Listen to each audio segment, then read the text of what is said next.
2월 27일 목요일 창세기 35장 1절로 22절 말씀. 하느님이 야곱에게 이르시되 일어나 베델로 올라가서 거기 거주하며 내가 내 형 에서의 낯을 피하여 도망하던 때에 내게 나타났던 하느님께 거기서 제단을 쌓으라 하신지라. 야곱이 이에 자기 집안 사람과 자기와 함께한 모든 자에게 이르되 너희 중에 있는 이방 신상들을 버리고 자신을 정결하게 하고 너희들의 의복을 바꾸어 입으라. 우리가 일어나 베델로 올라가자. 내 환난 날에 내게 응답하시며 내가 가는 길에서 나와 함께 하신 하나님께 내가 거기서 제단을 쌓으려 하노라 하매 그들이 자기 손에 있는 모든 이방 신상들과 자기 귀에 있는 귀고리들을 야곱에게 주는지라. 야곱이 그것들을 세겜 근처 상수리 나무 아래에 묻고 그들이 떠났으나 하느님이 그 사면 고을들로 크게 두려워하게 하셨으므로 야곱의 아들들을 추격하는 자가 없었더라. 야곱과 그와 함께한 모든 사람이 가나안 땅 루스 곧 베델에 이르고 그가 거기서 제단을 쌓고 그곳을 엘베델이라 불렀으니 이는 그의 형의 낯을 피할 때에 하느님이 거기서 그에게 나타나셨음이더라. 리브가의 유모 드로보라가 죽음에 그를 베델 아래에 있는 상수리 나무 밑에 장사하고 그 나무 이름을 알론바굿이라 불렀더라. 야곱이 바단 아람에서 돌아오매 하나님이 다시 야곱에게 나타나사 그에게 복을 주시고 하나님이 그에게 이르시되 내 이름이 야곱이지만은 내 이름을 다시는 야곱이라 부르지 않겠고 이스라엘이 내 이름이 되리라 하시고 그가 그의 이름을 이스라엘이라 부르시고 하나님이 그에게 이르시되 나는 전능한 하나님이라 생육하며 번성하라 한 백성과 백성들의 총회가 내게서 나오고 왕들이 내 허리에서 나오리라. 내가 아브라함과 이삭에게 준 땅을 내게 주고 내가 내 후손에게도 그 땅을 주리라 하시고 하나님이 그와 말씀하시던 곳에서 그를 떠나 올라가시는지라. 야곱이 하나님이 자기와 말씀하시던 곳에 기둥 곧 돌 기둥을 세우고 그 위에 전제물을 붓고 또 그 위에 기름을 붓고 하나님이 자기와 말씀하시던 곳의 이름을 베델이라 불렀더라. 그들이 베델에서 길을 떠나 에브랏에 이르기까지 얼마간 거리를 둔 곳에서 라헬이 해산하게 되어 심히 고생하여 그가 난산할 즈음에 산파가 그에게 이르되 두려워하지 말라. 지금 내가 또 등남하느니라 하매 그가 죽게 되어 그의 혼이 떠나려 할 때에 아들의 이름을 베논이라 불렀으나 그의 아버지는 그를 베냐민이라 불렀더라. 라헬이 죽음에 에브랏 곧 베들레헴 길에 장사되었고 야곱이 라헬의 묘에 비를 세웠더니 지금까지 라헬의 묘비라 일컫더라. 이스라엘이 다시 길을 떠나 에델 망대를 지나 장막을 쳤더라. 이스라엘이 그 땅에 거주할 때에 르우벤이 가서 그 아버지의 첩 빌하와 동침하매 이스라엘이 이를 들었더라. 야곱의 아들은 12이라. 베델에서 베델까지. 네, 베델에서 베델까지. 하나님이 야곱에게 베델의 서원을 지키라고 명령하십니다. 이에 야곱이 베델로 올라가 단을 쌓습니다. 네, 야곱의 집안에 뭔가 문제가 생겼네요. 문제가 없었을 때가 없었죠. 야곱한테 어쨌든 하나님께서 베델로 올라가라고 그렇게 말씀하셨습니다. 베델로 올라가라. 어제까지 야곱의 가족들의 무대가 세겜이었는데 이제 오늘은 베델입니다. 왜 야곱은 가나안에 들어온 직후에 아버지를 보러 가지 않았을까요? 네, 잘 모르겠습니다. 베델은 야곱의 인생이 바뀐 곳이죠. 거기서 하나님을 만났고 거기서 하나님을 예배했습니다. 거기서 하나님만 섬기겠다고 자신에게 복을 주시고 자신을 잘 돌아오게 하시면 하나님만 잘 섬기겠다고 그렇게 서원을 했었죠. 근데 지금 다시 베델로 올라가라고 하나님 말씀하시는 거예요. 왜 그랬을까요? 네, 베델이라는 곳, 제사를 드렸던 바로 그곳이 많은 세월이 지나는 동안 잘 관리가 안 됐었겠죠. 근데 그것은 결국 야곱이 제대로 하나님을 섬기지 않았다는 것과 같습니다. 그래서 야곱은 이제 베델로 가려고 합니다. 그런데 베델로 가기 전에 할 일들이 있습니다. 집안에 우상 숭배를 척결하는 거죠. 그렇습니다. 하느님 말씀하셨죠. 간직하고 있는 모든 개인 우상들을 버려라. 자신을 정결케 하라. 옷을 갈아입으라. 이런 걸 보면 야곱의 아내와 그리고 그의 자녀들 다 우상 숭배를 하고 있었던 것 같아요. 그리고 외삼촌 라반의 집에 있었을 때의 그 여러 가지 풍습들, 우상 숭배. 아시다시피 라헬은 가족 수호신 드라빔을 가지고 왔잖아요. 그래서 뭔가 좀 개혁이 필요했던 거죠. 메소포타미아의 그 드라빔이 뭐 아무것도 아니죠. 그러나 하느님께서 보실 때는 가증스러운 물건들이었겠죠. 그래서 야곱의 지시를 받은 집안 식구들이 자신들의 각종 신상들을 가져오고 귀고리를 빼서 야곱한테 주었습니다. 네, 귀고리가 우상 숭배와 관련이 있었던 것 같아요. 우상들을 만드는 어떤 뭐 원료로 사용됐을 수도 있고, 여하튼 야곱은 우상들과 귀고리를 모아서 세겜 근처 상수리 나무 아래에 묻었습니다. 여기는 어디냐면 일찍이 아브라함이 제단을 쌓았던 곳입니다. 이게 창세기 12장 6절에 나와 있는데, 이 매장식이 무엇을 의미할까요? 우상과의 철저한 결별을 의미합니다. 상징적인 행위죠. 그리고 이것은 어떻게 보면은 마치 시내산에 도착한 후에 강림하실 하나님을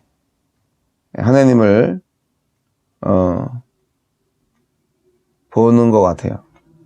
그러니까 시내산에서 하나님을 만나기 전에 이제 백성들이 뭔가를 준비해야 되는 어떤 그런 모습으로 보여요. 야곱은 뭐 시내산 얘기는 없지만, 여하튼 야곱이 집안에 전면적인 영적 쇄신을 하고 그리고 이제 베델로 올라갑니다. 모든 구성원들을 데리고 올라갑니다. 자, 야곱은 그동안 자신이 지키는 여러 가지 것들, 자기가 소유했던 여러 가지 것들, 아주 가치 있는 것들이 많지만, 그러나 하느님하고 바꿀 수는 없었겠죠. 그래서 베델로 가족들을 다 데리고 가는데, 베델에서 드디어 다시 예배가 시작되고 하느님의 임재가 경험됩니다. 루스라 부르는 베델에 도착해서 거기에서 제단을 쌓고 이제 엘 베델이라고 불렀다고 합니다. 베델의 하나님, 하느님의 집에 계신 하나님, 그런 뜻이겠죠. 근데 여기서 이제 하나님을 다시 임재를 경험합니다. 하나님의 임재를 경험하는 야곱. 리브가의 유모 드보라가 이즈음 사망을 합니다. 그래서 야곱은 그녀를 베델 아래 상수리 나무 밑에 장사 지낸 다음에 그 나무 이름을 알론바굿이라고 하는데, 이것은 눈물의 상수리 나무라는 뜻을 갖습니다.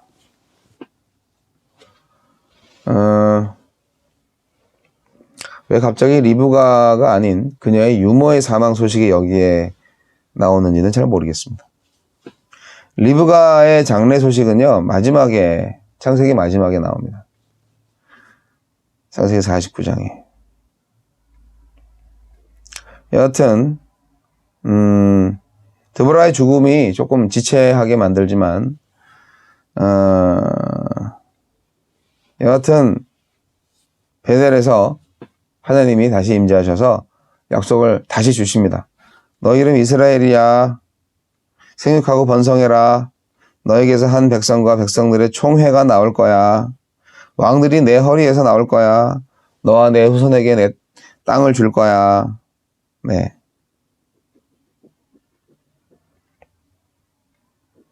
여하튼 뭐 좋겠네요.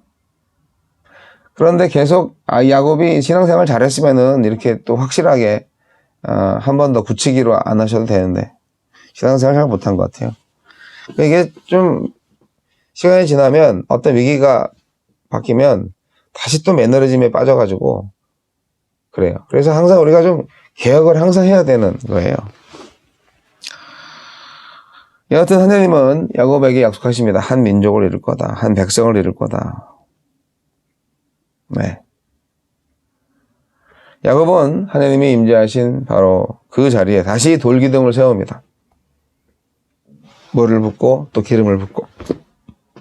전제로 부었다는 것은 이제 전적인 헌신의 제사의 의미로 했다는 거예요. 20년 동안 방치되었던 그래서 폐허가 된 베델 성소를 복원하는 작업이 시작됩니다.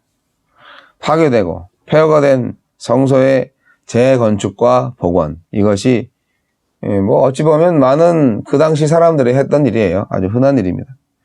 야곱은 이제 여기를 다시 또 베델이라고 이름을 칭합니다. 복원되어져서 갱신된 베델의 이름이죠. 뭐 같은 이름이지만 다시 베델이라고 불리워집니다. 아이고, 그리고 또 어떻게 돼요? 오늘 이야기가 참 많네요. 네, 야곱의 나그네 여정이 계속됩니다. 베델을 떠나서 에브랏에 도착을 합니다. 이 에브랏은 베들레헴의 다른 이름인데요. 이 에브랏 근처에서 라헬이 출산을 하죠. 그런데 난산이어서요, 결국은 라헬이 아들을 낳다가 죽습니다. 그래서 참 슬픈 날이 되겠죠. 슬픈 곳이 되겠죠. 그리고 또 그 에델망대, 뭐 여기가 정확히 어딘지 모르겠지만 아마 베들레헴 북쪽 8km 지점, 예루살렘 근처의 한 장소로 보인다고 합니다. 거기서 또 한 번 집안이 풍비박산 나는 그런 사건이 벌어집니다. 아들이 아버지의 첩과 동침하는 사건이죠. 르우벤이 아버지의 첩 빌하와 동침을 했고요. 이스라엘이 그것을 알게 되었습니다.